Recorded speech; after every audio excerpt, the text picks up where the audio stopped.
So students, इस video में हम पढ़ने जाएंगे Karl Pearson product movement method, जो सेकंड मेथड है लीनियर कोरिलेशन की। ठीक है, वो मेथड पढ़ने से पहले हमें थोड़े टर्म समझने होंगे। पहला टर्म है कोरिलेशन कोएफिशिएंट।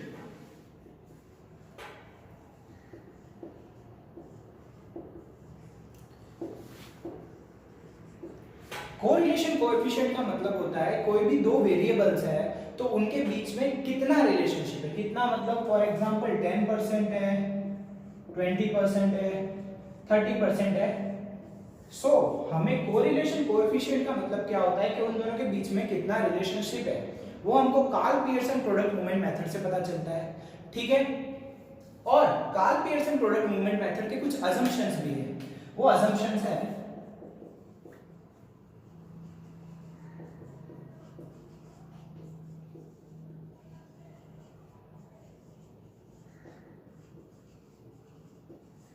हमेशा वेरिएबल्स के बीच में लीनियर रिलेशनशिप होना चाहिए। लीनियर रिलेशनशिप मतलब उन दोनों के बीच में रिलेशन होना जरूरी है, तो ही हमें ये मेथड फॉलो कर पाएंगे। एंड दूसरा है cause and effect relationship. Cause and effect relation का मतलब मैंने पिछली वीडियो में बताया था आपको। कॉज एंड इफेक्ट का मतलब होता है एक की वजह से दूसरे में चेंज आना, जैसे कि रेन एंड एग्रीकल्चर। अगर बारिश आएगी तो उसका इफेक्ट क्या होगा कि खेती होगी। मतलब कॉज इसमें क्या है, रेन, एग्रीकल्चर उसका इफेक्ट आएगा। ठीक है, मतलब रेन एंड एग्रीकल्चर जिसके बीच में क्या है, कॉज एंड इफेक्ट रिलेशनशिप, तभी ही ये मेथड अप्लाई हो पाएगी। तो ये दो अजम्पशंस है, एक लीनियर रिलेशनशिप होना चाहिए एंड दूसरा कॉज एंड इफेक्ट रिलेशनशिप होना चाहिए। ओके, और अभी कुछ कैरेक्टरिस्टिक्स है इनकी, वो देख लेते हैं।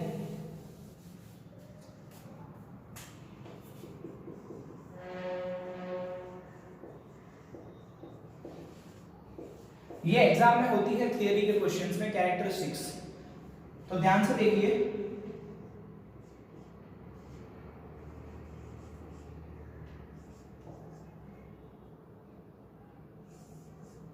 R is always equal to -1 and 1। Okay, R जो होगा या तो -1 या 1 और उसके बीच में होगा। अब आप बोलोगे R का मतलब क्या होता है, यही मेन क्वेश्चन है। R का मतलब होता है correlation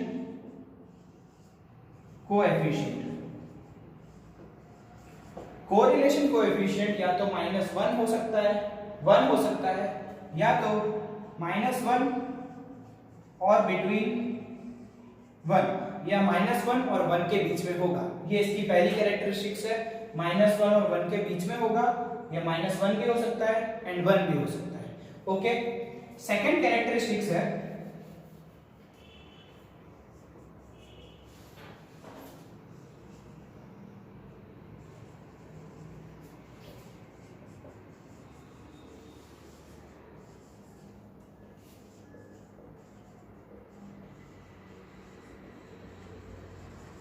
it does not have effect of origin and scale. Origin and scale का मतलब होता है आप वो वैल्यू को चाहो उस हिसाब से डेविएट कर सकते हो। डेविएट मतलब हम जैसे पढ़ते थे x माइनस a, याद है कुछ, d is equal to x minus ऐसा कुछ करते थे।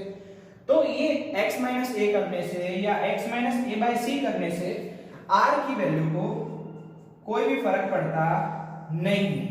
ठीक है, ये इसकी खासियत है। अगर आप इसमें कुछ भी ऐसा करते हो x माइनस a या x minus a by c, जिसको बोला जाता है ओरिजिन एंड स्केल का चेंजेस, उसका इस पे इफेक्ट होता नहीं है। ये दो कैरेक्टरिस्टिक्स है जो आपको भी मेनली ध्यान रखनी है। बाकी की दो कैरेक्टरिस्टिक्स हम क्लास में समझेंगे। ओके ओके स्टूडेंट्स, अगर r इज इक्वल टू 1 आता है, अगेन मैं एक चीज क्लियर कर दूं, r का मतलब होता है कोरिलेशन कोएफिशिएंट। R का मतलब होता है कोरिलेशन कोएफिशिएंट। ओके, अगर R इज इक्वल टू 1 हो तो परफेक्ट पॉजिटिव कोरिलेशन है, R माइनस 1 हो तो परफेक्ट नेगेटिव कोरिलेशन है, R इज इक्वल टू 0 है तो lack of correlation. Lack of correlation का मतलब होता है दोनों के बीच में कोई रिलेशन नहीं है। ये मैंने यहाँ पे एक नंबर लाइन बना के रखी हुई है, जहां पे यहाँ 1 है, यहाँ -1 और यहाँ 0। अगर आपका आंसर 0 से 1 में आता है पॉजिटिव, 0 से 1 में पॉजिटिव में आता है तो उसको बोलेंगे पार्शियल पॉजिटिव कोरिलेशन, ठीक है। अगर आपका आंसर 0 से -1 में आता है तो उसको बोलेंगे पार्शियल नेगेटिव कोरिलेशन, ठीक है। इतना थियोरेटिकल कंसेप्ट है। इसके बाद हम टेक्स्ट बुक का एक सम करेंगे।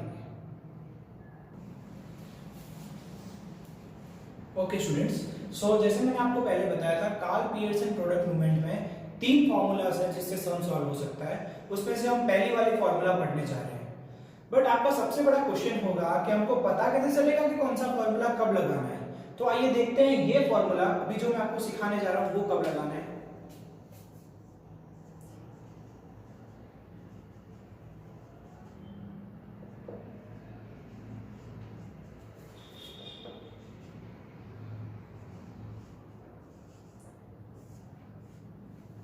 ध्यान से देखो, ये कंडीशन है जब ये मेथड लगती है। पहली मेथड कब लगेगी? When mean is not in a point. Not in point मतलब 37.6, 49.5 ऐसा मीन नहीं आना चाहिए। मीन किस प्रकार होना चाहिए? 38, 42, मतलब मीन जब पॉइंट में ना हो। मीन, मैं बोल रहा हूं मीन की बात कर रहा हूं, जो एवरेज जो बोलते हैं, मीन पॉइंट में ना हो तभी ही ये फॉर्मूला अप्लाई होगा। जैसे कि 38, 42 ऐसा कुछ भी हो सकता है, बट 37.6, 49.2 ये चीज चलेगी नहीं। तो ये मेथड में सबसे पहला स्टेप है हमें मीन निकालना है, ठीक है। मीन कैसे? ये प्राइस जिसको x बोला गया है, डिमांड जिसको y बोला है हमने, ये आपके एक्सरसाइज का सम नंबर 2 है। प्राइस जिसको मैंने x डिनोट दे दिया है, डिमांड को मैंने y दे दिया है, ठीक है। अब मुझे इन दोनों का पहले मीन निकालना है। आइए पहले मीन निकालते हैं।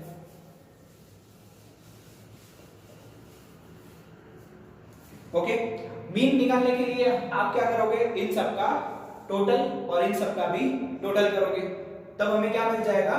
मीन मिलेगा। सो पहले हमने टोटल निकाला जिसका x का टोटल आया 180 एंड y का टोटल आया 130।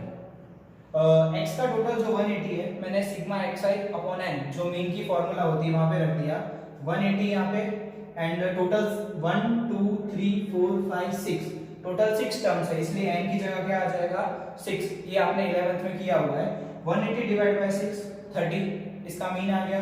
वैसे ही सेम y का टोटल आया है 132, टर्म्स 1 2 3 4 5 6 है, इसलिए डिवाइड बाय 6, तो y बार क्या आया? 22। अब आप यहाँ पे एक बात ध्यान रखिए, हमारा मीन पॉइंट में नहीं आया, मतलब हम ये मेथड अप्लाई कर सकते हैं। ओके, तो हमने मीन निकाल दिया है, ठीक है।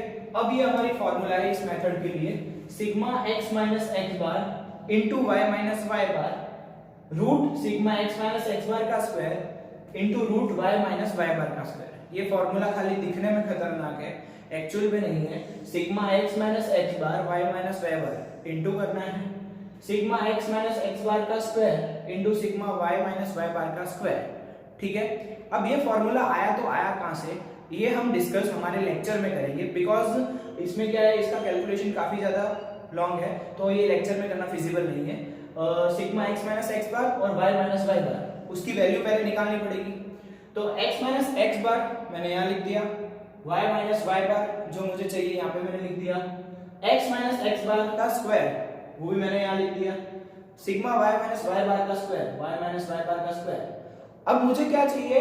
x minus X bar into Y minus Y बार, जो ऊपर है x minus X bar into Y minus Y बार, मतलब इन दोनों का मल्टीप्लाई करके मैं इस कॉलम में लिखूंगा, ठीक है। तो पहले x माइनस एक्स बार का मतलब होता क्या है? जो हमारा मीन आया है ये x है और ये हमारा मीन है, मतलब x माइनस एक्स बार मतलब 24 minus 30 is a minus 6, okay. 26 minus 30 is minus 4, 32 minus 30 2, 33 minus 30 3, 35 minus 30 5, 30 minus 30 0, okay. इतने तक क्लियर हुआ? ये जो x है, हर एक x को मैं x बार में से माइनस करूंगा, उसको बोलेंगे x माइनस एक्स बार, ओके। जैसे हमने x माइनस एक्स बार निकाला, वैसे ही अब हम निकालेंगे y माइनस वाई बार। y ये रहा और y बार ये रहा। 27 minus 22 5, 24 minus 22 2, 22 minus 22 0, 20 minus 22 minus 2, 15 minus 22 minus 7, 24 minus 22 is 2। ये हमको मिल गया y माइनस y बार। ओके, अब बोला है x माइनस x बार का स्क्वायर, मतलब ये जो पूरा कॉलम है इसका स्क्वायर। तो -6 का स्क्वायर होता है 36। अब आपका बेसिक क्लियर होना चाहिए कि -6 का स्क्वायर मतलब -6 इंटू -6, 6 6 जा 36 एंड माइनस माइनस प्लस, इसलिए ये यहाँ पे क्या हो गया 36। -4 का स्क्वायर 16 होता है, वही सेम फंडा है यहाँ पर। 2 का स्क्वायर 4, 3 का स्क्वायर 9, 5 का स्क्वायर 25, 0 का स्क्वायर इज 0। ठीक है, एंड इसके बाद हम निकालेंगे y माइनस y बार का स्क्वायर, जिसमें 5 का स्क्वायर क्या हो जाएगा 25, 2 का स्क्वायर 4, 0 का स्क्वायर 0, -2 का स्क्वायर 4, -7 का स्क्वायर 49 एंड 2 का स्क्वायर 4। आप ध्यान रखिए -7 का स्क्वायर -7 इंटू -7, 7 7 जा 49, again minus minus plus 49। Okay, ये तो है बेसिक चीज। ठीक है, अब आगे की कैलकुलेशन है x माइनस x बार y माइनस y बार। ठीक है, ठीक है, अब हमें क्या करना है x माइनस x बार और इंटू y माइनस y बार, मतलब इन दोनों का मल्टीप्लाई, इन दोनों का मल्टीप्लाई। 6 5 जा 30 बट -30, क्योंकि ये क्या है -6 है। ध्यान रखो बहुत इजी सम है, बट साइन में प्रॉब्लम किया तो अगेन पूरा सम रॉन्ग हो जाएगा।